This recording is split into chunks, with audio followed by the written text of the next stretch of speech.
napenda kutoa historia kidogo.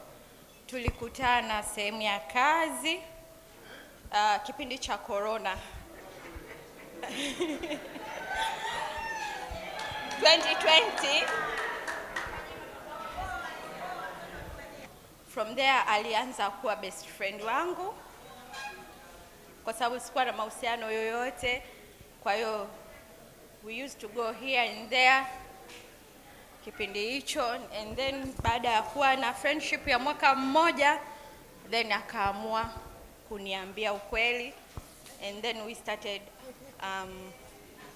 tulianza mahusiano yetu baada ya mwaka mmoja hadi leo.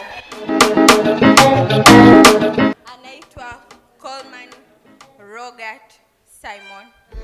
Piga makofi mengi, piga makofi mengi. Nampenda sana na jina lingine nalopendaga kumuita analijua, my baby au baby boo. Ni hayo tu. Asante sana. Pia nimemwandalia zawadi siku ya leo. Anapenda kunukia. Kwa hiyo na kukabidhi zawadi hizi, utaenda kuzifungua mwenyewe kajione. Wow. Love is Mon chéri.